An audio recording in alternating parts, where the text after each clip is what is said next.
Ako naman, nakikinig lang dahil bata-bata pa naman ako noon. Hindi ako pwedeng basta mangialam lang. Wala rin naman akong alam sa totoong nangyayari. Habang tumatagal, parang mas lalong lumalala yung bangayan nila. Umabot pa nga sila sa baranggayan para lang manahimik na si Aling Cecil. Pero matigas pa rin yung ulo ng matanda dahil paulit-ulit pa rin siya nagkukwento. Umaga pa lang, nasa labas na sila ng mga kapwa niya tsismosa. Nag-aabang sila na umalis yung lalaki, saka sila magbubulong-bulungan. Mukhang nagsawa na rin yung lalaki na awayin si Aling Cecil dahil hindi naman ito tumitigil. Hanggang isang araw, may kagimbal-gimbal na nangyari sa barangay namin. Natagpuan ang bangkay ni Aling Cecil sa loob ng bahay nila. Nakabalot ng kumot at ang daming saksak sa katawan. Nagkagulo nun sa amin dahil nga magkakatabi lang ng bahay pero walang nakapansin sa nangyari. Siyempre, ang isa sa naging suspect doon ay yung mag-asawang bagong lipat. Galit na galit noon yung lalaki dahil bakit daw siya yung pagbibintangan. Wala naman siyang ginagawang masama. Kahit daw galit siya kay Aling Cecil, hindi niya yun papatayin. Nagkaroon ng investigasyon, pero ang pinakamalapit talagang suspect ay yung lalaki. Habang lumalakad yung kaso, nahuli yung totoong gumawa ng karumal-dumal kay Aling Cecil kasi may mga nakuha ng ebidensya. Ang pumatay kay Aling Cecil ay yung lalaki sa gitnang bahay, yung pumapagitan sa bahay nila ng bagong lipat. Meron kasi nung lalaki, mag-isa lang siya pero halos hindi lumalabas ng bahay. Siguro sa ilang taon niya sa lugar namin, mga 3 beses ko lang siyang nakitang lumabas ng bahay nila para bumili sa tindahan namin. May issue na raw pala sila noon dahil sa pagpapakalat ni Aling Cecil ng chismis. Nawalan daw ng trabaho yung lalaki tapos hinuwalayan pa ng girlfriend niya dahil sa mga balitang sinasabi ni Aling Cecil. Na-depress daw yung lalaki kaya ilang araw na hindi lumalabas ng bahay. Tapos nadidinig niya yung pag-aaway ng dalawa dahil sa mga chismis na kumakalat tungkol dun sa mag-asawa. Para daw may kung anong tumutuyo sa utak niya. Noong gabi kasi na yon, lumabas na yung lalaki sa bahay para sana maghanap ng pagbibilhan ng pagkain. Nakita niya si Aling Cecil. Matabil pa naman yung dila ng matanda kaya kung ano-ano ang sinasabi sa kanya na nag-a-addict na naman daw siya at kung ano-ano pa. Narindi na yung lalaki kaya nang pumasok ng bahay si Aling Cecil, doon na siya pinagsasaksak. Nagdilim daw talaga ang paningin niya at galit na galit. Sa kanya mismo nang galing ang kwento na yon na narinig ko lang din sa mga tsismosa sa amin. Simula nun, parang natakot na rin yung mga tsismosa na magkwento ng kung ano-ano dahil baka raw sapitin nila ang nangyari kay Aling Cecil. Nagsilbi na rin yung babala na walang magandang maidudulot ang mga chismis at maaaring makasira ito ng buhay ng ibang tao o tumangay mismo ng sarili mong buhay. Nakakaawa ang sinapit ni Aling Cecil. At the same time, nakakaawa rin yung mga taong nasira ang buhay dahil lang sa mga maling balita. Hanggang dito na lang po ang kwento ko, sir. Sana ay mabasa ninyo at ma-feature sa inyong channel. Mapagpalang araw sa lahat. Tawagin na lang akong Micaela, 25 years old at nakatira sa maliit na bayan sa Bataan.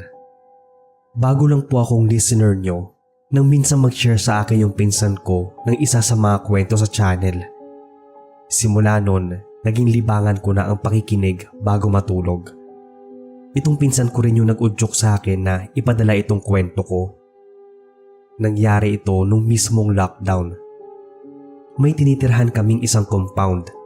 Nasa 7 bahay ang meron sa compound na to at yung bahay namin ang nasa gitna.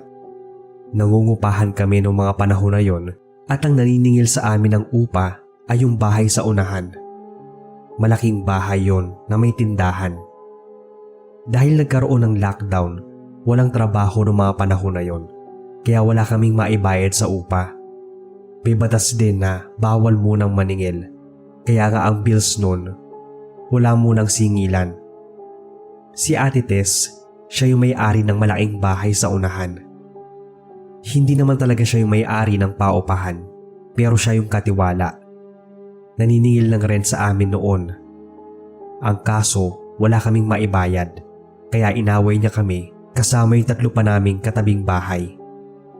May nagpakita pa sa kanya noon ng post na stop muna ang paniningil dahil lahat naman talaga ay apektado. Alam naman natin na wala talagang magtatangka na lumabas nung kahigpitan ng lockdown. Kaso, matigas at ganid si Ate Tess. Gusto niya kaming palayasin dahil nga wala kaming maibayad. Tumigil lang siya nung mismong may-ari na ang nagsabi na wag munang maningil ng upa. Fast forward, natapos na ang lockdown. Taong 2022 kung saan nagbabalik na sa normal ang lahat.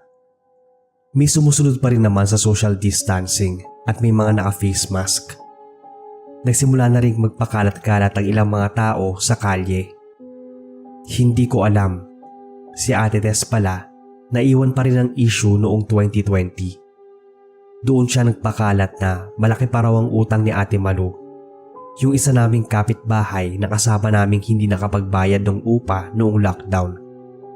Nagpapakalat siya ng mga fake news noon na ang dami raw utang sa tindahan at ang kapal pa raw ng mukha ni Ate Malu na kesyo wala raw utang na loob sa kanya. Basta lahat ng taong nadaan sa harapan ng bahay nila, kinakausap niya. Kahit nga hindi niya kilala, kinakwento niya yung mga nangyari noong 2020. Hanggang sa naapektuhan na rin pati yung kabuhayan ni Ate Malu. Nagtatrabaho kasi siya sa isang karinderya sa tawid lang ng bahay ni na Ate Tess. Medyo malakas kasi talaga ang hatak ni Ate Tess pagdating sa mga chismis. Kapag may gusto siyang siraan na tao, ipinapakalat niya lahat ng klase ng fake news. Halos lahat na kami sa compound nakatikim ng paninira sa kanya. Pero mas malala lang talaga yung kay Ate Malu. Siguro naiinggit siya kasi magkasing edad sila, pero mas maganda pa rin si Ate Malu. Ilang buwan na ang nakalipas noon, panay pa rin ang pagiging chismosa ni Ate Tess. Minsan, may mga bago siyang kwento na hindi namin alam kung paano niya nabuo. Narinig ko kasi siya at alam kong mali-mali yung magbalita. Yung mga friends naman niya, paniwalang paniwala. Hanggang sa isang araw, bigla na lang siya nagkasakit. Hindi siya malala na pisikal, pero nadidinig namin siya kahit madaling araw na nagsisisigaw sa sakit. Nagpunta raw sila noon sa doktor, kaso walang findings. Walang makitang kahit ano. Hanggang sa may lumalabas na maliit na bukol sa katawan niya, tapos parang ang buhay yon na gumagalaw sa laman. Tuwing gagalaw yung bukol, sisigaw siya sa sakit. May nagpayo sa kanya na magpatingin sa albularyo. Hanggang sa nalaman niya na may bumabarang sa kanya. May insekto raw sa loob ng laman niya. Pero hindi yun kayang tanggalin ng albularyo dahil natatakot siya na baka malipat sa kanya. Masyado raw kasing malakas ang galit ng gumawa nun sa kanya. Simula nun, si Ate Tess na ang naging naman ng chismis. Kung ano-ano na lang ang narinig ko sa mga tao. Yung mga kumare naman niya sa chismisan, sila na ngayon ang nagpapakalat ng fake news tungkol sa kanya. Na kesyo may stage 4 cancer na raw siya. Minsan pa nga ay may nagpapakalat na may HIV siya. Bumalik sa kanya ng triple yung pamamahiya niya sa mga tao. At ang mas malala pa, may sakit siyang hindi maalis at hindi matukoy. Nang pumutok din ang balita na yon, umalis na si Ate Malu. Hindi namin sigurado kung siya ba yung gumawa nun. Pero may huli siyang sinabi kay Ate Tess. Sa pagkakatanda ko, ang sinabi niya ay, matagal ka pa namang mabubuhay kasi masamang damo ka. Pero matagal ka ding magdudusa. Hanggang ngayon naman ay buhay pa si Ate Tess. Pero iba na yung itsura niya. Hindi na siya naglalabas dahil sobrang nangayayat siya. May bukol-bukol pa rin sa katawan niya na nagpapalipat-lipat. Parang may insekto sa loob na umuubos ng laman at lakas niya. Siguro nga ay gumanti lang sa kanya si Ate Malu dahil hindi lang naman pagpapakalat ng fake news ang ginawa niya. Dahil noong lockdown din, kinuha niya yung ayuda para kay Ate Malu. Karma na lang din siguro. Pero kahit papaano, nakakaawa pa rin siya dahil ilang taon na niyang tinitiis to. Hanggang dito na lang po ang kwento, Sir Bob. Sana ay mapili ninyo itong kwento na ma-feature sa channel nyo. Hello po, Sir Bob. Ako si Erin, isang OFW sa Japan. Since kabataan, mahilig na po talaga ako sa mga kwentong katatakutan. Kaya sa tuwing nakikinig ako sa channel nyo, naaalala ko yung kabataan ko kung saan palagi kami nakikinig ng kwento sa aming lola. Paminsan pa ay nakikinig ng mga nakakatakot na kwento sa radyo. More power po pala sa inyong channel, Sir Bob. May gusto po akong ibahaging story pero hindi siya tungkol sa mga multo o aswang. Isa siyang misteryo sa lugar namin noon. 15 anyos ako noong lumipat kami sa isang maliit na barangay sa Isabela.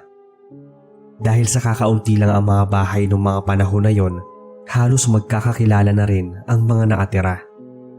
Palagi akong sinasama ni nanay noon tuwing naglalako siya ng gulay. Si tatay naman, kasama siya sa bukid kapag nagpapalay. 3 kaming magkakapatid at ako ang panganay. 3 taon pa lang yung bunso namin noon at yung sumunod sa akin ay 10 taong gulang na. Tinuruan naman kami kung paano maging responsable sa pamilya kaya alam din namin mag-alaga ng bata. Dahil madalas akong kasakasama ni nanay, nakikilala ko rin yung mga tao, lalo na ang iba nangungutang sa amin, tapos ako ang inuutusan na maningil. Si Aling Tasing, kilala siya sa barangay namin dahil sa pagiging tsismosa niya. Talagang matabilang dila. Minsan na nga akong nasampulan ng pagiging tsismosa niya kasi sinabi niya noon sa nanay ko na bantayan ako at baka mabuntis ng maaga. Nakita niya raw kasi ako nakasama si Totoy, yung anak ng kapitbahay namin. Sa totoo lang, noong mga panahon na yon, kahit 15 anyos na ako ay isip bata pa rin. Hindi naman pumasok sa utak ko yung pagkakaroon ng boyfriend o pag-aasawa. Nung panahon kasi namin, kahit 15 anyos ka na, naglalaro pa rin ng tumbang preso sa labas. Si Totoy, naging kaibigan ko siya dahil sa tuwing pinapasigil ako ni nanay ng mga utang, nahihiya ako. Tapos ang bahay ni Aling Tasing may mga aso. May trauma ako sa mga aso kaya hindi ko talaga kayang mag-isa. Sa halos araw-araw ba naman, palagi nangungutang si Aling Tasing. Tapos siya pang galit kapag sinisingil. Minsan, pumunta ako sa bahay nila para singilin yung inutang niyang sayote. Kaso, hindi ako natuloy magsabi sa kanya dahil malayo pa lang ay naririnig ko na siyang nagsisisigaw. Nagagalit siya dahil sinisingil ata siya. Umuwi ako sa bahay nun kaya pinagalitan ako ni nanay dahil pambili dapat namin yun ng bigas. Ang sabi ko, samahan niya ako kasi nagagalit si Aling Tasing. Parang may kaaway siya. Kaya naman sinamahan ako ni nanay. Sakto, naabutan namin si Aling Tasing na nakikipagkwentuhan sa mga matatandang kapitbahay. 4 sila noon at halatang naiinis si Aling Tasing habang nagkukwento. Kasi tanda ko yung gesture ng mga kamay niya at kung paano yung ekspresyon ng muka. Dahil antoon si nanay, kinuwentuhan din siya ni Aling Tasing. Sinichismis sa pala niya yung kaninang inaaway niya. Sinisingil daw kasi siya ng lalaki kahit ilang beses niyang sinabing wala siyang pera. Paano daw? Kaya ganoong kaatat ang lalaki na singilin siya dahil manganganak daw yung kabit ng lalaki. May binanggit siyang pangalan ng babae na hindi ko na lang natandaan. Basta, ang bahay daw ng babae, doon lang sa likod ng bahay namin. Ang dami na niyang sinabi noon. Halos lahat ng sikreto ng lalaki, sinabi na niya. Pati nga yung mga anak ng lalaki, nadamay na sa mga chismis niya. Sinabi pa niya noon na yung panganay na anak daw ay isang babaeng bayaran kahit 16 years old pa lang yon. Basta, ganun ang sinabi niya. Lahat, inisa-isa na niya, pati ang mga pangalan na hindi ko naman kilala. Sa totoo lang, hindi naman hilig ng pamilya namin na makinig sa mga ganyang balita. Kasi nga ang sabi sa akin ni nanay, hindi raw namin alam ang tunay na kwento. Dahil ang mga balitang kinakalat ng mga tsismosa, maaaring gawa-gawa lang. maaaring galit sila sa isang tao. Umuwi na lang kami noon kasi hindi nagbayad si Aling Tasing. Ewan ko kung may iba pa siyang pinakalat na chismis tungkol sa pamilya namin. Dahil lang nakaabot lang sa akin ay yung pakikipag-boyfriend ko raw kuno kay Tutoy. Sa mga sumunod na araw, palagi kong naririnig si Aling Tasing kung saan-saang bahay siya umaabot para lang ikalat yung chismis tungkol sa lalaki at sa pamilya niya. Dahil nga naglalako kami ng gulay, nakilala ko yung lalaki at yung anak niya na sinasabing nagbebenta daw ng katawan. Mukha namang hindi totoo dahil maayos naman yung pamilya nung lalaki. Akala ko noon kapag lumipas na ang ilang linggo, mag-iiba na yung topic ng chismis. Pero paulit-ulit lang yung sinasabi ni Aling Tasing. Mula sa pagtilaok ng manok hanggang sa marinig na ang kuliglig. Hanggang sa nakaabot na yon sa pamilya nung lalaki. Sinugod nung lalaki yung bahay ni Aling Tasing dahil nga raw sa mga maling balitang pinapakalat niya. Nasisira na yung mental health ng panganay niya at nadadamay pa ang ibang babae na sinasabing kabit niya. Nagkagulo nun dahil nag-amok ng awa yung lalaki at humarap yung asawa ni Aling Tasing. Akala ko nga magtatagaan sila, kaso hindi naman nangyari. Ilang buwan ang lumipas, puro chismis pa rin si Aling Tasing. Hindi siya nagsasawa. Hindi ko matandaan kung kailan eksakto nangyari yon. Pero November nang umugo ang balita na nawawala si Aling Tasing. Ang batikang chismosa ng aming barangay. Hindi nila alam kung nasaan. Ang huling balita lang ay umalis siya para magpunta sa kumare niya. Nang tanungin ng kumare, sinabi lang na hindi sila nagkita. Nang makalipas ang 2 araw, pinuntahan nila yung lalaki na nakaaway ni Aling Tasing. Pinagbibintangan na baka itinago ang asawa niya. Pero wala naman silang napatunayan. Ang bali-balita pa nun, baka raw sumama na sa lalaki papunta sa malayong lugar.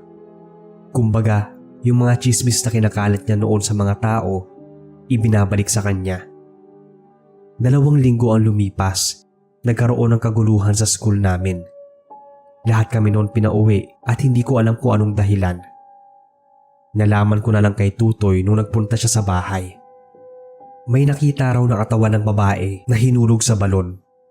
Naaagdas na raw yon. Hinihinala na si Aling Tasing dahil yung duster na suot nito ay yun din yung suot bago mawala yung chismosa. Naging maingay yung barangay namin dahil doon. May mga nagpunta pa nga para lang ibalita at imbestigahan ang nangyari. May mga naging suspect sila kasama ni lalaki na huling naasagutan ni Aling Tasing. Pero hindi siya nakulong dahil wala naman makuhang ebidensya na siya ang gumawa nun. Lumabas din kasi na ang dami palang mga nakaaway ni Aling Tasing dahil lang sa pagpapakalat niya ng maling balita. Sa katunayan, hanggang sa mga panahon na to, hindi pa rin nila alam kung sino nga ba ang gumawa nun sa matandang chismosa. Ang alam lang namin, nagsilbi yung babala at aral sa lahat na kahit kailan, walang magandang naidudulot ang pangingialam sa buhay ng ibang tao. Maaari lang itong magdulot ng kapahamakan sa iba at sa sarili mo. Magandang araw po. Ako si Karina, hindi ko tunay na pangalan. Isa po ako sa mga avid listeners nyo, Sir Bob. Nakatira ako sa Cavite. Sa dami ng mga kwentong napainggan ko sa channel nyo, sinasabi ko pong nakakatakot talaga. At ang iba doon hindi ako pinapatulog agad ng gabi. Pero syempre, favorite ko pa rin makinig bago matulog. Mag-isa lang po ako sa bahay ngayon. May iba rin kasi akong mga kababalaghan na kwento patungkol sa mga multo at maligno. Pero ang kwentong ibabahagi ko ngayon ay tungkol sa kulam. Naganap lang ito last year. Sa totoo lang, hindi po talaga ako naniniwala sa kulam noong una. Pero marami akong narinig na kwento tungkol dyan. Naniwala lang ako nung ako na mismo yung makasaksi. Nagtatrabaho ako sa isang corporate. Office staff ako at sa department namin, nasa 7 kami. 5 taon na ako nagtatrabaho doon kaya ang dami ko na rin nakilala ng mga empleyado namin.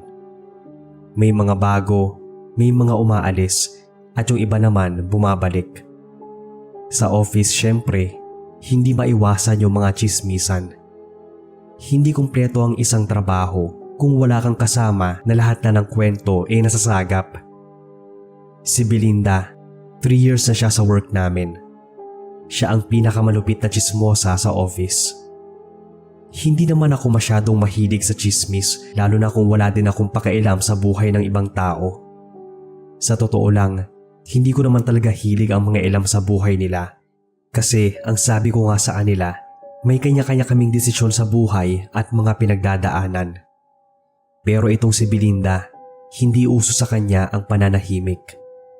Minsan nga lang magpupunta lang yan sa CR, babalik yan na may bago ng tsismis. Alam na niya ang ginawa ng isang tao sa kabilang department at kahit nasa ibang floor pa. Basta, ganun siya kalupit. Hindi pa umaamoy ang balita, kasingkot na niyang lahat. Minsan, alam na niya kung sino yung kabit ni ganito o kung sino doon ang bagong pinopormahan o kung sino ang naka one night stand ng isa pa. Parang bukas sa libro ang buhay ng ibang tao kapag kaharap siya. Nung una, pinagsasabihan ko siya. Pero habang tumatagal kaming magkasama, nakasanayan ko na. Ako raw ang ayaw niyang katsismisan dahil halatang wala akong pakialam sa buhay ng iba. Lahat ng yon ay nagbago nang dumating yung isa naming OJT. Siguro nasa 22 years old pa lang noon si Shirley. Kung titingnan, napakamisteryoso niya talaga. Tahimik, masunurin naman kapag may pinapagawa, pero hindi kanya kakausapin kapag walang kinalaman sa trabaho. Palagi siyang pinupuna ni Belinda na magsalita naman siya dahil baka mapanis ang laway. Pero walang kibo si Shirley. Pumapasok lang siya sa OJT para siguro matapos na. Well, okay naman yun sa akin since hindi rin ako masalitang tao. Habang tumatagal si Shirley sa amin, kahit papaano nakakapagkwento na siya. Napapansin ko rin noon na napapalapit na siya kay Belinda. Dahil nga madaldal yung babaeng yon, madaling kaibiganin. Hanggang isang araw, hindi nakapasok si Shirley dahil may kailangan daw ayusin ng mga requirements niya. Graduating student kasi. Doon na inilabas ni Belinda ang mga kwento na narinig niya tungkol kay Shirley. Sinabi niya pa noon na may ka-live-in nga raw si Shirley, kaso ay matanda na. Sugar daddy pa nga ang tinawag niya noon. Tapos, pineparahan lang daw yun ni Shirley kasi mahirap lang yung pamilya nila sa probinsya. 11 daw silang magkakapatid at siya lang yung nakapag-aral. Para raw matulungan ng pamilya niya, parang binenta rin niya yung sarili para makasurvive. Pinagsabihan ko noon si Belinda na huwag na niyang ipagkalat pa sa iba kung ano yung mga sinabi sa kanya nung bata dahil kawawa naman. Pinagkatiwalaan siya tapos ipagkakalat niya lang. Kaso, parang kaapusin siya ng hininga kapag hindi niya idinaldal sa iba ang alam niya.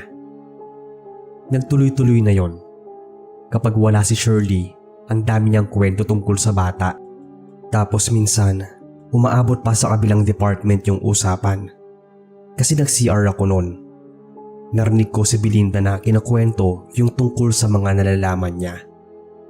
Pinagsabihan ko ulit siya kasi baka mamaya ay makarating yon kay Shirley. Magkaroon pa ng awayan.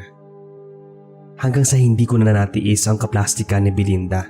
Kaya sinabihan ko si Shirley na huwag na siyang magkwento kay Belinda. Lahat kasi ng sikreto niya, naarating na kung kani-kanino. Kinumpronta ng OJT si Belinda pero hindi siya umamin. Last day na ni Shirley sa office.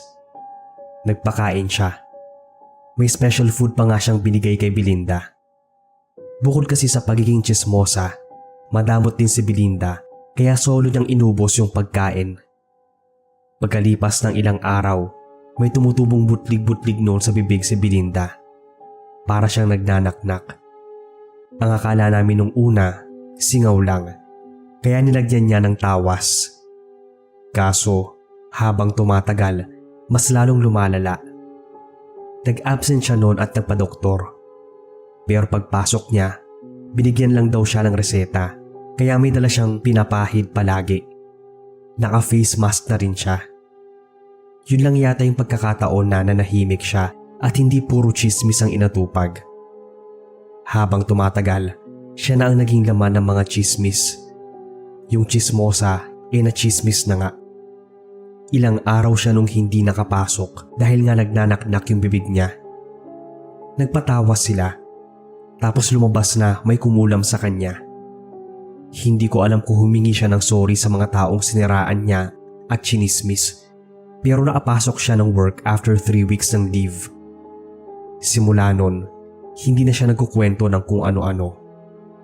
Hindi niya inamin sa amin, pero feeling ko si Shirley ang gumawa sa kanya nun. Nabanggit kasi niya noon na parang may kakayahan sila pagdating sa pangungulam.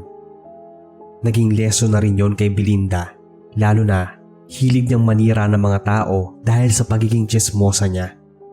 Nung siya ang napagchismisan, biglang bumait